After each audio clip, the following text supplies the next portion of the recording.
দুর্গাপুজোর স্পেশাল আজকের recipe chicken মহারানি। প্রথমে মাংসে গোলমরিচ গুঁড়ো, নুন, দই, কসুরি মেথি মাখিয়ে ম্যারিনেট করে রেখে দিলাম ১ ঘন্টার জন্য।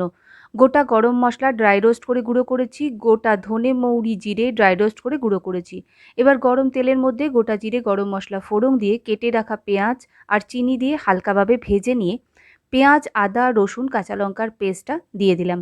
মশলার কাঁচা গন্ধ চলে গেলে ম্যারিনেট করা মাংসটা দিয়ে কষিয়ে নিয়ে ঢাকা দিলাম।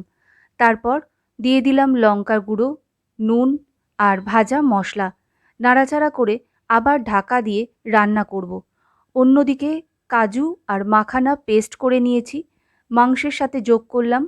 ভালো করে মশলা কষিয়ে নিয়ে মশলার বাটি ধোয়া জলটাও দিয়ে দিলাম। দিয়ে নাড়াচাড়া করে আর একটু ভাজা মশলা, গরম মশলা গুঁড়ো আর কসুরি মেথি দিয়ে সব একসাথে মিশিয়ে নিয়ে ঢাকা দিয়ে রান্না হতে দিলাম মাংস সেদ্ধ হওয়া পর্যন্ত। অপূর্ব স্বাদের এই মাংস ভাত, রুটি সবকিছুর সাথেই অনবদ্য।